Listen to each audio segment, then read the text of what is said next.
ಹಾಸನದ ಹಳೆ ಆಲೂರು ಮನೆಯೊಂದರಲ್ಲಿ ಅನುಮಾನಾಸ್ಪದ ವಸ್ತುವೊಂದು ಈಗ ಸ್ಫೋಟವಾಗಿರುವಂತಹ ಘಟನೆಯೊಂದು ನಡೆದಿರುವಂತದ್ದು. ಹಾಸನದ ಹಳೆ ಆಲೂರು ಗ್ರಾಮದ ಮನೆಯೊಂದರಲ್ಲಿ ಅನುಮಾನಾಸ್ಪದ ವಸ್ತುವೊಂದು ಈಗ ಸ್ಫೋಟವಾಗಿದೆ. ಘಟನೆಯಲ್ಲಿ ದಂಪತಿಗೆ ಗಂಭೀರ ಗಾಯ ಆಗಿರುವಂತದ್ದು.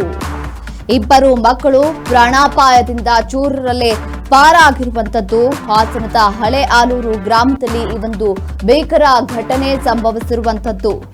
ಸ್ಫೋಟದ ರಭಸಕ್ಕೆ ಮನೆ ವಸ್ತುಗಳು ಚೆಲ್ಲಾಪಿಲ್ಲಿಯಾಗಿದ್ದಾವೆ. ಸಂಪೂರ್ಣವಾಗಿ ಸಿಡಿದು ಹೋಗಿದೆ ಮನೆ. ಗಾಯಾಳುಗಳಿಗೆ ಈಗ ಜಿಲ್ಲಾಸ್ಪತ್ರೆಯಲ್ಲಿ ದಾಖಲಿಸಿ ಚಿಕಿತ್ಸೆಯನ್ನ ನೀಡಲಾಗ್ತಾ ಇದೆ. ಆಲೂರು ಪೊಲೀಸ್ ಠಾಣಾ ವ್ಯಾಪ್ತಿಯಲ್ಲಿ ಈ ಒಂದು ಪ್ರಕರಣವನ್ನ ದಾಖಲು ಮಾಡಿಕೊಳ್ಳಲಾಗಿದೆ. ಹಾಸನದ ಹಳೆ ಆಲೂರು ಗ್ರಾಮದ ಮನೆಯೊಂದರಲ್ಲಿ ಈಗ ಅನುಮಾನಾಸ್ಪದ ವಸ್ತು ಒಂದು ಸ್ಫೋಟವಾಗಿರುವಂತದ್ದು. ಘಟನೆಯಲ್ಲಿ ದಂಪತಿಗೆ ಗಂಭೀರ ಗಾಯ ಆಗಿದೆ. ಇಬ್ಬರು ಮಕ್ಕಳು ಪ್ರಾಣಾಪಾಯದಿಂದ ಪಾರಾಗಿದ್ದಾರೆ. ಹಾಸನದ ಹಳೆ ಆಲೂರು ಗ್ರಾಮದಲ್ಲಿ ಈ ಒಂದು ಘಟನೆ ಸಂಭವಿಸಿರುವಂತದ್ದು. ಹಾಸನದ ಹಳೆ ಆಲೂರು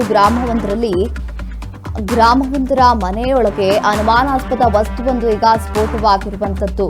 ಘಟನೆಯಲ್ಲಿ ದಂಪತಿಗೆ ಗಂಭೀರ ಗಾಯ ಆಗಿದೆ. ಇಬ್ಬರು ಮಕ್ಕಳು ಪ್ರಾಣಾಪಾಯದಿಂದ ಪಾರಾಗಿದ್ದಾರೆ. ಹಾಸನದ ಹಳೆ ಆಲೂರು ಗ್ರಾಮದಲ್ಲಿ ಈ ಒಂದು ಭೀಕರ ಘಟನೆ ಸಂಭವಿಸಿರುವಂತದ್ದು. ಸ್ಫೋಟದ ರಭಸಕ್ಕೆ ಮನೆ ವಸ್ತುಗಳೆಲ್ಲ ಚೆಲ್ಲಾಪಿಲ್ಲಿಯಾಗಿ ಗಾಯಾಳುಗಳಿಗೆ ಜಿಲ್ಲಾಸ್ಪತ್ರೆಗೆ ದಾಖಲು ಮಾಡಿ ಚಿಕಿತ್ಸೆಯನ್ನ ನೀಡಲಾಗ್ತಾ ಇದೆ. ಆಲೂರು ಪೊಲೀಸ್ ಠಾಣಾ ವ್ಯಾಪ್ತಿಯಲ್ಲಿ ಈ ಒಂದು ದುರ್ಘಟನೆ ಸಂಭವಿಸಿರುವಂತದ್ದು.